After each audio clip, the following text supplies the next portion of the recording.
जब शीशों को देखा तो वो द्रौपदी के 5 पुत्र हैं। धरती पर गिर पड़े, रोने लगे, विलाप करने लगे, तुमने क्या कर डाला? इनसे मेरा कोई बैर नहीं था, मेरा बैर तो 5 पांडवों से था, तुमने निर्दोष को मार डाला। इसकी मैया रोती होगी, कहती होगी मेरे 5 पुत्र मारे गए। भागवत शास्त्र में लिखा है बच्चे का मरने का दुख सबसे ज्यादा माता भोगती है। पड़ोसी 15 दिन में भूल जाता है, रिश्तेदार महीने 1.5 महीने में भूल जाता है, घर वाले 6 महीने में भूल जाते हैं, पिता 10-5 साल में भूल जाता है, लेकिन माता मरते तब तक नहीं भूलती। भूली वृंदावन बिहारी लाल। माता क्यों नहीं भूलती पता है? क्योंकि जब बच्चे का जन्म होता है, उसकी कथा सुनिए ध्यान से। एक जीव आता है, जीव को बोलते हैं बिच्छू। बिच्छू तो सब जानते होंगे ना, जो बिच्छू खा लेता है। बिच्छू होता है, बिच्छू एक बार डंक मारता है तो कष्ट कितना होता है, मानो दम निकल जाती है, मर जाएंगे। और जब माता बच्चे को जन्म देती है तो मानो इतना कष्ट भोगती है जैसे 51 बिच्छुओं ने एकदम डंक मारा हो, एकदम खाया हो। दुर्योधन रोने लगे, उस माता का क्या हाल होगा? वो माता रो रो करके अपने प्राणों को त्याग देगी। सुबह होती द्रौपदी ने देखा कि मेरे पुत्र नहीं आए। दौड़ करके जाकर के जब द्रौपदी ने देखा तो उनके पुत्र मरे हुए लगे। धरती पर गिर पड़ी, मूर्छित हो गई, और जब मूर्छा जगी तो पुत्र पुत्र पुत्र पुत्र पुकारने लगे। मेरे पुत्रों को किस पापी ने मार डाला, मेरे पुत्रों को किस नीच ने मार डाला। मेरे पुत्रों ने किसी का क्या बिगाड़ा था, मेरे पुत्रों ने किसी का क्या खाया था। पुत्रों की लाशों को देख देख कर चिल्ला रही है, रो रही है, और भगवान से कह रही है मेरे पुत्रों को वापस कर दो, मैं बच नहीं सकती, मैं मर जाऊंगी। 5 पुत्रों की लाश देखने के बाद में माता का हृदय फट जाएगा, मेरे पुत्रों को वापस कर दो।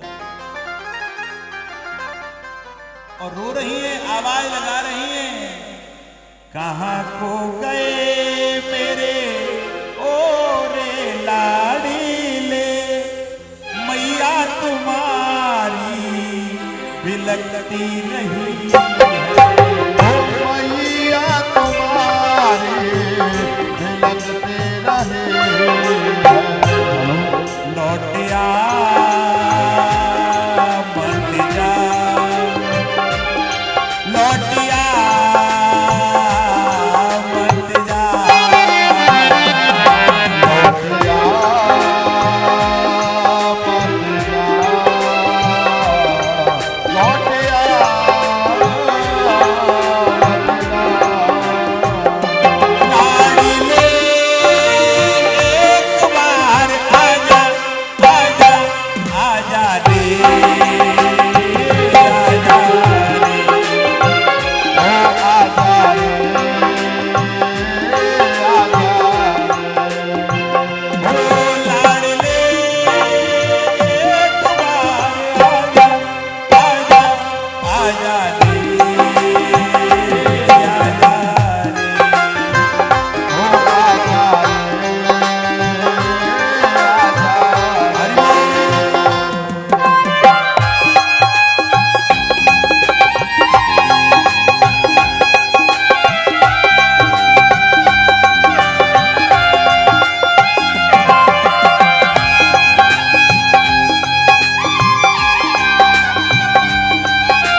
शांति बनाए, बातें नहीं करें।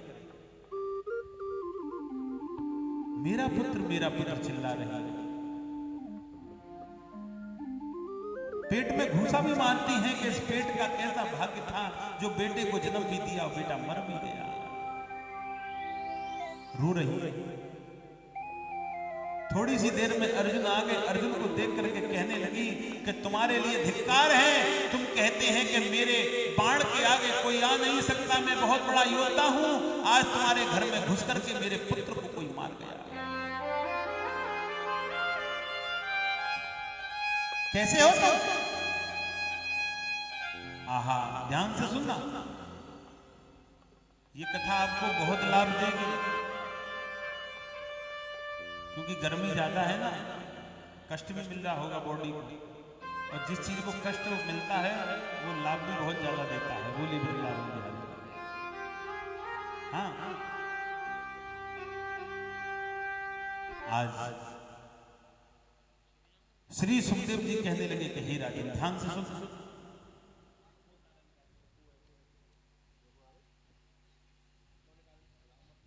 आज उसी समय अर्जुन से कहने लगे कि हे अर्जुन, तुम्हारे लिए धिक्कार, तुम्हारे घर में घुस करके मेरे पुत्रों को मार गया।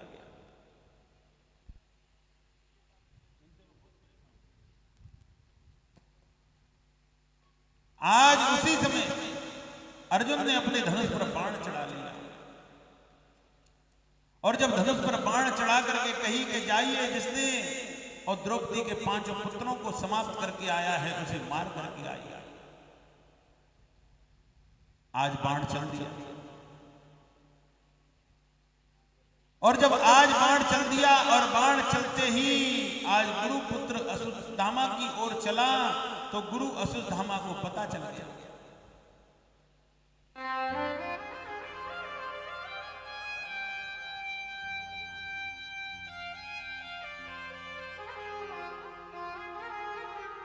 और आज जब बाण चल दिया और बाण चलते चलते गुरुपुत्र अश्वत्थामा को मारने के लिए पहुंचा। गुरुपुत्र अश्वत्थामा ने ब्रह्मास्त्र को हाथ में उठाया। ध्यान से सुनो। और ब्रह्मास्त्र को जब प्रहार किया, देवता घबराने लगे, क्योंकि ब्रह्मास्त्र जब छोड़ते हैं तो धरती पाताल सबको नष्ट कर देता है। लेकिन ब्रह्मास्त्र को बीच में व्यासी ने रोक लिया। वो ब्रह्मास्त्र कहां जा रहा है? अर्जुन के जो पुत्र वधू से कोई संतान होने के लिए जा रही है, बेटा या बेटी, उसका वध करने के लिए, उनके गर्भ में पुत्र मारने के लिए। लेकिन जब देवताओं को पता पड़ी, अर्जुन, भीम, सबको पता पड़ी, सबने एक क्षण से खड़े होकर के भगवान का जाप किया। हम लोग के ऊपर जब कोई कष्ट आता है ना, तो हम लोग हाथ जोड़कर खड़े हो जाते हैं, भगवान जो कुछ गलती हुई हो उसे क्षमा कर दो, अब मेरे कष्टों को दूर करो। और जब कष्ट दूर होता है तो भगवान को भूल भी जल्दी जाते हैं। परेशानी आती है तो भगवान, और सुख आता है तो ये मेरा कर्म है। मैंने बहुत व्यक्तियों को देखा है कि जब परेशानी आती है तो भगवान को ढूंढ लेते हैं, और जब परेशानी निकल जाती है, सुख मिलता है, तो भगवान को भूल जाते हैं। हम लोग ऐसे जीव हैं। लेकिन हमें सोचना चाहिए कि हर पल, हर घड़ी, हर नक्षत्र वही मेरा। मरोगे जब तुम्हें वो मिलेगा, जन्म लेगो जब तुम्हें वो मिलेगा, मरने के बाद में ये आत्मा जाएगी जब वो मिलेगा, हर समय जब वो मिलेगा तो वो ही तुम्हारा है। ये दुनिया का तो खेल का चक्कर है। इस दुनिया के खेल के चक्कर से हमें दूर हो जाना चाहिए। इस दुनिया के खेल के चक्कर से जो दूर हो गया उसे परमात्मा प्राप्त हो जाता है। ध्यान से सुनना। आज उत्तरा के गर्भ का नाश करने के लिए जब पहुंचे तो भगवान श्री कृष्ण ने उत्तरा के गर्भ की रक्षा की। भगवान हमारा कौन है? रक्षक। वो हमारा रक्षा करने वाला है, और हमारी जो रक्षा करने वाला है तो हम उसको कुछ दे नहीं सकते। तो एक काम तो कर सकते हैं, और वो काम कौन सा है कि उसके नाम को हमें कोई नहीं रोक सकता। बोली वृंदावन बिहारी। कलयुग में नाम की महिमा है। कलयुग में ईश्वर का जितना नाम का जाप तुम करोगे उतना परमात्मा तुम्हें प्राप्त होगा। माता पिता के एक बार चरण दबाने से मानो तुम्हारी एक दिन की भक्ति पूर्ण हो जाती है। मैंने सनातनी घर में देखा है, मैंने हिंदुओं के घर में देखा है कि बच्चे शाम को आकर के माता पिता के 2 मिनट चरण दबाएं, लेकिन दबाते हैं क्यों? कि उनको माता पिता का पूर्ण आशीर्वाद प्राप्त होता है। मैं हर कथा में कहता हूं, मेरा कथा में सबसे बड़ा प्रयास यही रहता है कि हमारा इस कथा से जीवन बदले, इस कथा से हमें पता चले कि कौन सा कार्य करने से भगवान की भक्ति का रस प्राप्त होगा। आप लोग भगवान की भक्ति का रस पी रहे हैं। ये रस पैसे से नहीं मिलता, ये रस भागने से नहीं मिलता, ये रस दुकान पर नहीं मिलता, ये रस किसी जगह पे नहीं मिलता, ये रस तो तुम्हारे कर्मों के अनुसार मिलता है। बोली वृंदावन। क्या इस क्षेत्र में और लोग नहीं रह रहे? क्या इस क्षेत्र में और व्यक्ति नहीं है लेकिन उनको रस पीने का उनका कर्म ही नहीं है? भगवान भेजेगा ही नहीं।